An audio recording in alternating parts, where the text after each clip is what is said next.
Hello, everyone, and welcome to another edition of Political Power Rankers. I'm Chris Berg, the political director for Nexstar Media Group affiliates across the country. And the star of the show is Spencer Kimball, Emerson College Polling. He and his numbers are what makes this whole show work. Spencer, welcome to another week. Well, Chris, again, always nice to see you. Looking forward to digging into New York City this week. And let's pull it together. We have New York City. So going to the Big Apple for this round, it's a crazy race in the nation's largest city. 4 candidates continue to stay in the race. Eric Adams flirted with getting out last week, according to all reports. Mario Cuomo is not running, but his son, Andrew, is. And still in the race, Zohran Mamdani, and of course, Republican Curtis Sliwa. So, Spencer, you've got some brand new numbers. What is it showing us? Well, Chris, I remember back in the primary, Mamdani kind of builds that momentum and peaks right at the election and pulls away with a pretty impressive victory on election day. We see that he's able to hold on to that momentum right now in the general election. He holds a 15-point lead, sitting at 43%, and Andrew Cuomo is behind, about 15 points behind. And then we can see third and fourth places battle with Sliwa and the current mayor Adams at 7 and 10. You know, this is eerily reminiscent to what the numbers looked like about a month ago. I mean, not much has really changed, even though there's been some twists and turns in this race. Well, certainly, as voters now, it's after Labor Day. So I think they're going to start tuning into this race. And what we've seen in some of the private polling was Mamdani doing a little bit better out of the gate from that primary. It seems to have settled down for him. And as we talk today, we'll see that his threshold around 51, 52% gives room for potentially a one-on-one matchup. We'll see what obviously happens in the city. You know, one of the awesome parts of doing this show is that we've got tremendous reporters all across the country. And we got one of the best in the Nexstar Nation, Dan Manarino from WPIX, Pix 11 in New York, joining us right now. And Dan has been the leading reporter on this race in the city and making news each and every day. Dan, you seeing these numbers for the first time. What are you thinking? And what do you think the candidates are thinking?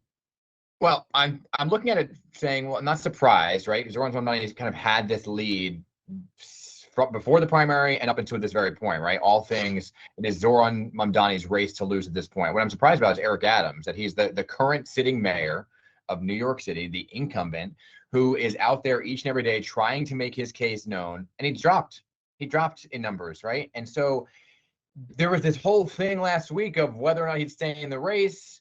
He says Mamdani was at 1% the whole time. Look at Andrew Yang back in the day. He was far and away the front runner, and then he lost, and then Mamdani came. So he's comparing all these things to last time, but he's forgetting one thing, that he's actually the mayor, right? He has the name recognition. He's the mayor, sitting mayor of New York City. So if people haven't been listening to he says people aren't listening to the story. I don't know if it's that people aren't listening to the story or they just don't believe what he's done the past 4 years. Now, what's interesting is that this poll was done after all of that back and forth last week in the media, whether Eric Adams was going to drop out or stay in the race. And then he got weeks worth of speculation, and then he has a news conference last Friday saying, I'm staying in. How can a voter look at this and go, what kind of confidence do I have in Eric Adams actually remaining in the race? This is the struggle, I believe, from the reporting we've been doing, that Eric Adams has. This is his main problem, is do people believe what he is saying? He came on my show on Tuesday, said that he was in Florida for his birthday, that he wasn't meeting with members of the Trump administration. Came out the next day that he actually was meeting with members of the Trump administration. Comes down to whether or not he's going to drop out of the race. Is he going to accept a job? He's like, no one's believing me, Dan. I'm saying it. I'm saying it. I was like, well, Mr. Mayor, to be frank, you said you were running as a Democrat on the Democratic line until you weren't. Until you were running as an independent, right? So the story and the narrative keeps shifting. And that brings us to Friday, where he has this big press conference last week saying, I'm going to make a big announcement. And he announces I'm staying in the race. But that's not even what he says. He leaves that whole announcement with, I'm talking directly to a New Yorker, and Andrew Cuomo is a snake and a liar. What? Like, the first thing you should be saying is, I'm staying in the race and you can believe me that I will be in it to the end. And instead he goes and attacks Andrew Cuomo off the top. So I think his transparency meter is way off here. And that's where New Yorkers are kind of falling into. Go ahead, Spencer. I was going to say it's great political communication, because Dan points out the reason why he gets to say Cuomo lost in the primary to Mamdani is because he dropped out of the primary to run as an independent, Right. because he was likely to lose that primary as well. But from a political communication standpoint, now he gets to make the case that he has not lost to Mamdani. Cuomo has, and that's why he should stay in the race.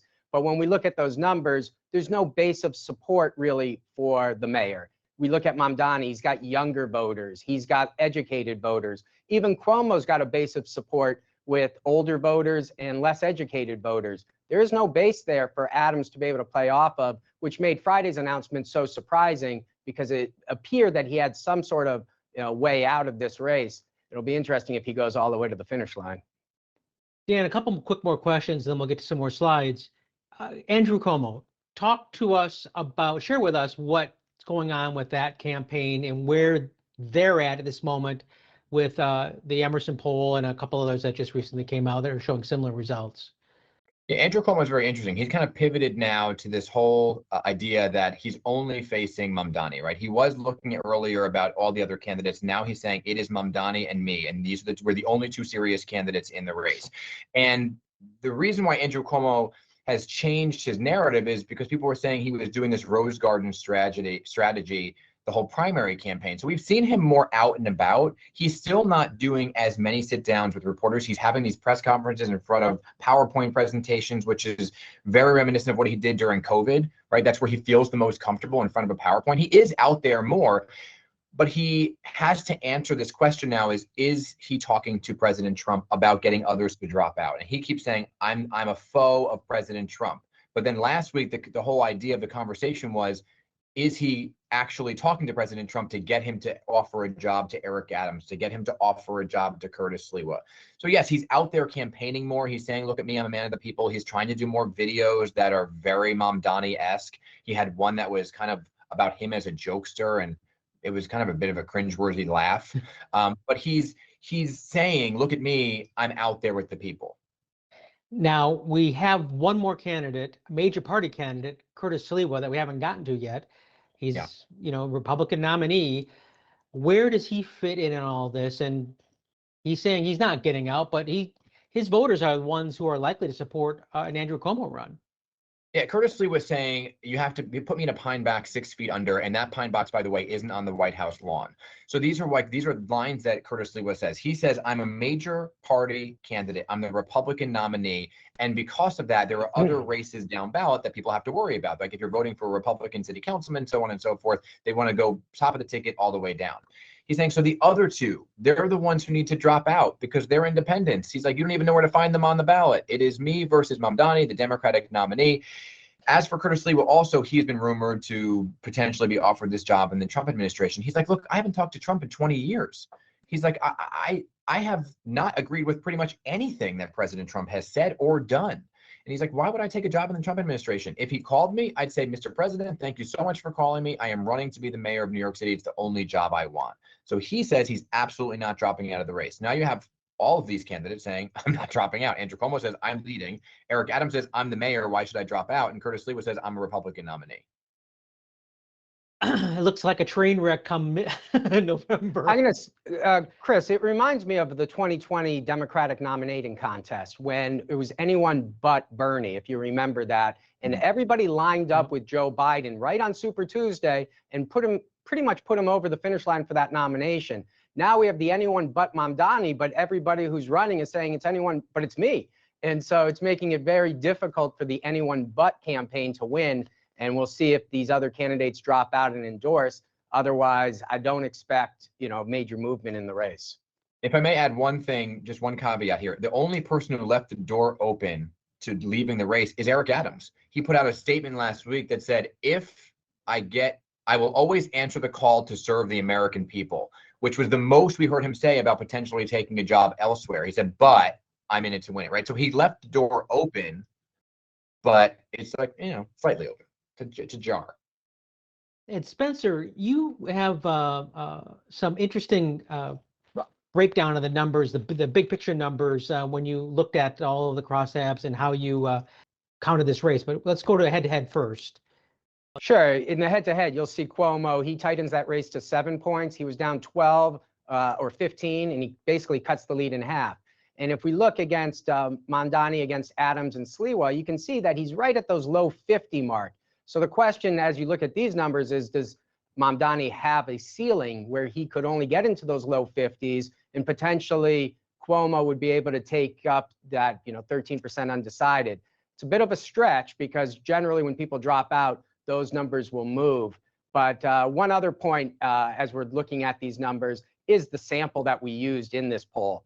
We talked to 600 New Yorkers, and of that 600, about 500 were very likely and 100 were somewhat likely to vote. And we could see a big difference in the enthusiasm. The very likely voter was breaking for Mamdani by about 20 points. Remember, he's up by 15 overall, but he's up by 20 amongst those who are excited to vote. But those who say they're somewhat likely, they're actually breaking for Cuomo. So Cuomo's got a group of voters sitting there who like him, but they're not very excited about the race. And we'll see what issue Cuomo can come up with that might get those folks more excited and could be a game changer, particularly if Adams and Sliwa were to drop out of the race. Dan, thoughts on that?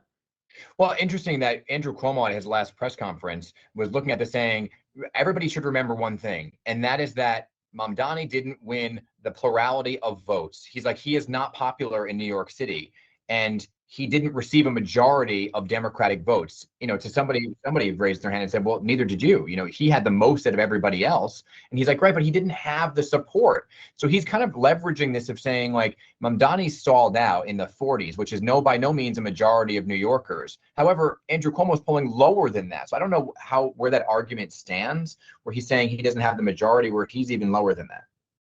And how does Andrew Cuomo light a fire under those, somewhat likely voters, given, who Andrew Cuomo is as a person and his record? I mean, that's a great. Go ahead, Dan. You take that one. I'm going to say, because the younger voter is going with Mamdani. So these online videos and types of activities, they're not going to excite those voters. Mamdani's got policies that are really popular, like the millionaire tax, where people are in favor of it. So where does Cuomo come out with an idea where people are going to rally around? And I have not seen his idea that really has caught a popular opinion. And we have one more slide before we take our break. It's basically a favorable, unfavorable ranking and in the name recognition. Spencer, talk to us about that. Well, Cuomo's saying that he should be the nominee. He's 12 points less favorable than Mamdani. Now, his unfavorables are only at 51, so he's still in contention. If his unfavorables look like Adams in the 60s, how are you going to get majority support when, majority don't like you? But he's right on that cusp. So there is a space for him, but Mamdani is popular, and they're going to have to really dirty him up over the next 6-7 weeks to drive up those unfavorables on him. Otherwise, I think he's got the pathway to victory at this time. How can you dirty Zohran Mamdani up, Dan? Where is he vulnerable that people could exploit, if at all? I mean, I think they're going after the same thing over and over again. That is his change of position on crime and safety and NYPD, right? Because crime is such an issue in New York City. It's a big issue that people are voting on this go around. But in a recent poll, he favored well amongst somebody who could handle crime. But I think they're going to hammer him on his change of position, and they're going to continue with this idea that he is inexperienced and his age is going to play a factor, right? These are the big three that they go after each and every time. I think there needs to be something that hasn't been brought up yet, because those were not landing, and they haven't landed yet, which is why you're not seeing Zohran's numbers come down.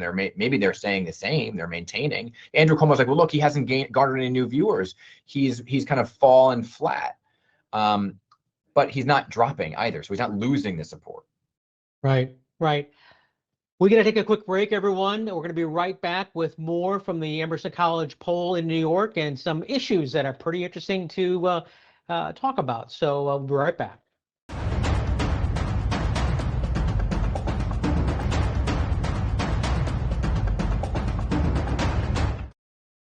Welcome back to Political Power Ranker, where you're watching Chris Berg. I'm the Nexstar affiliate political director.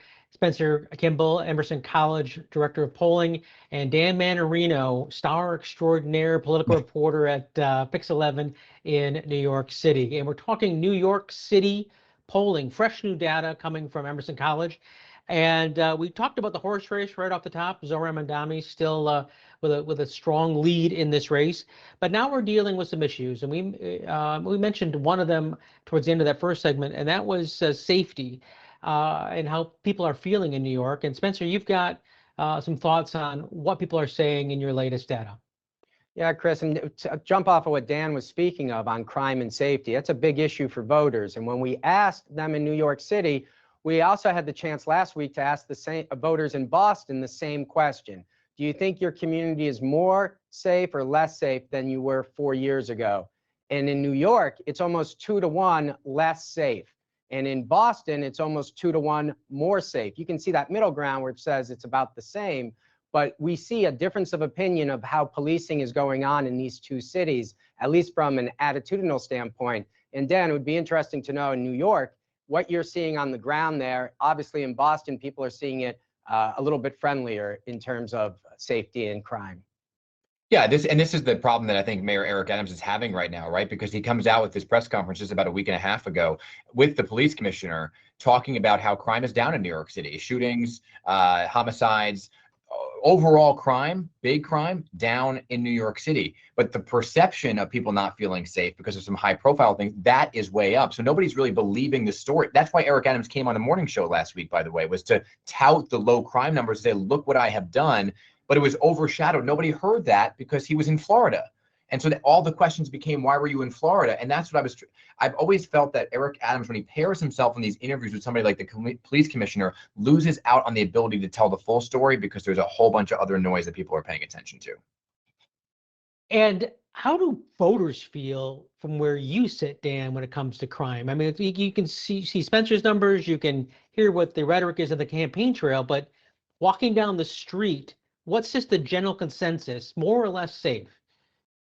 Less, and the reason is because there's a mental health problem, right? So that is when the mayor comes on the show and says, look what I've done for big overall crime. Yes, but the idea, and this is something that Andrew Cuomo is running on now, as well as Zohran Mamdani, and they're talking a lot about, is the mental health crisis, which is leading to people not feeling safe in the street. You walk down the street, you hear somebody yelling, right? You're worried that you're going to be pushed or shoved onto a subway.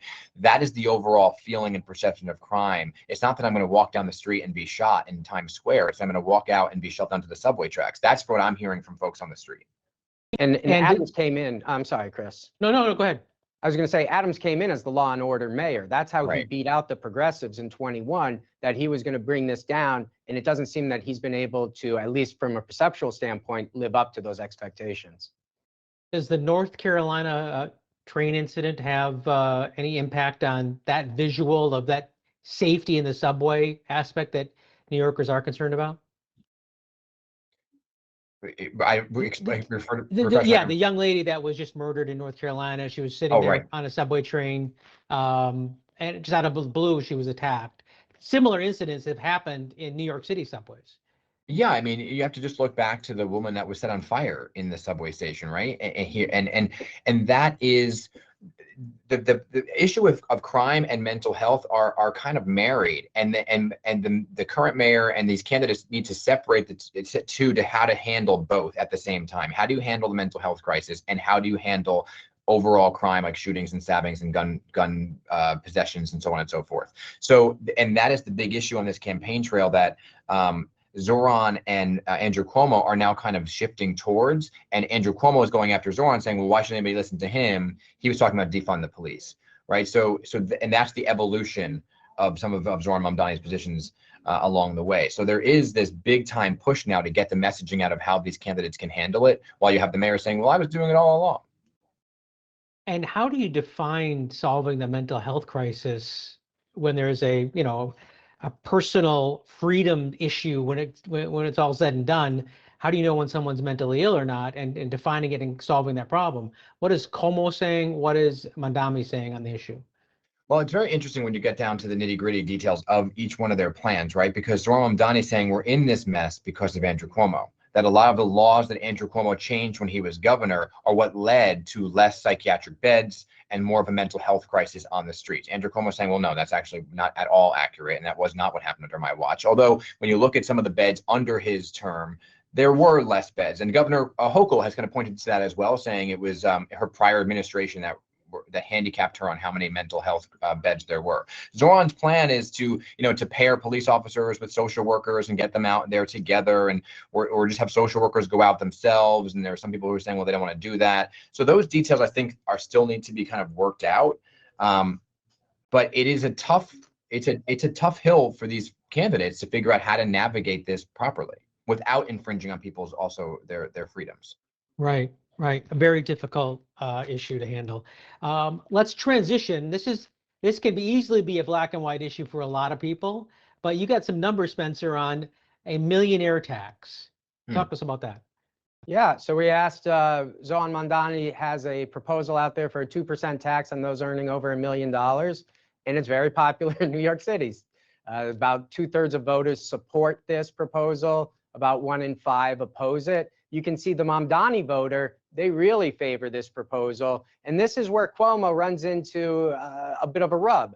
He's going to have to accept this proposal and be in favor of it, because you can see his supporters would like to see that, 56%.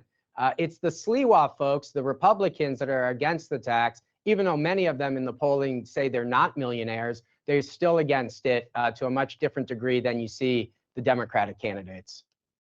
Dan, any reaction to those numbers? Can you throw it back up for a second? Because those numbers are actually very interesting when you look at this. Because so overall, 66% of people are supporting the 2% tax on those earning $1 million, right? Zoran Mamdani has long believed that this is his plan, and that's going to fund a lot of his proposals: free buses, free childcare, right? And he's really banking on this to happen, while Governor Hochul is saying, no, we're not doing it. But what's interesting is Andrew Cuomo, those folks who are opposed to this plan, they're in the Hamptons and every weekend trying to fundraise to these millionaires to get them to vote for them, right? And Zoran Mamdani, to his credit, just put out an ad about exactly this issue about millionaires and millionaires' taxes, and he's dressed in like 1600s. Did you see the ad? Where he's dressed like in the Gilded Age, saying, "Let me tell you the story of what goes on in the Hamptons."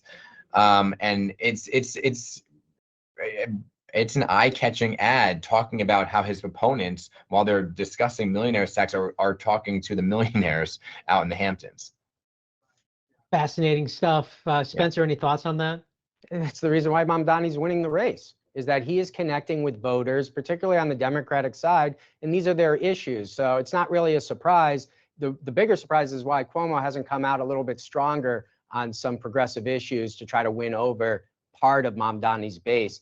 Though we asked the question, are you willing to change your vote? And the Mamdani people are significantly less likely to switch over. So if they're voting for him, the Sliwa folks and the Adams folks, about 65–70% are willing to switch over. Mamdani is closer to about 90% holding his vote.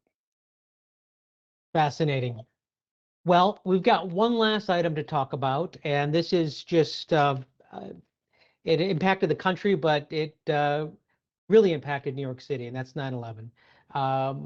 That is this week. We're remembering it here. Spencer, you've got some numbers about what people are doing and thinking today with 9/11. Yeah, we asked voters about 9/11. How do they observe this terrible event? And you can see it's pretty split. People hold public events, about 40–45%. Those doing private ceremonies, about 41%. We also asked if we're more safe than we were 24 years ago, based on policies that have been enacted since 9/11. And the country's pretty split about those as well. We do see an age break, though. Those 18 to 29-year-olds who weren't alive really at the time of this event, they celebrated a little bit more publicly, and they have more faith that the government is doing a better job of protecting us. Those of us who lived through the time have a little less faith that the government is doing a better job at this time. Dan, this incident, this event, it's not an incident, it's an event, it impacted Pix 11 in New York directly. What are you guys doing and thinking this week when 9/11 comes around again? Yeah, we will, of course, carry the services live on Pix 11. But yeah, our 22-year veteran here, he was an engineer, Steve Jacobson, was atop the World Trade Center, manning the transmitter as he did each and every day, was up there on September 11th, and unfortunately lost his life. He left behind a wife and 2 daughters. So we, every single year, with everybody else that we are honoring and remembering, honor and remember Steve Jacobson for all he did for Pix 11. It's always an emotional day for everyone at Pix 11, and a big hug from us out to you guys as you guys make that pilgrimage through 9/11 once again. All right, here we go. We've got one more segment to go. Who's up, who's down this week? We'll be right back with those results. Stay with us.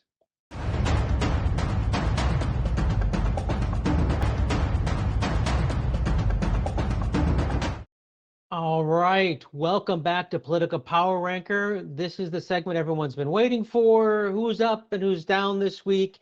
Spencer, what are you thinking?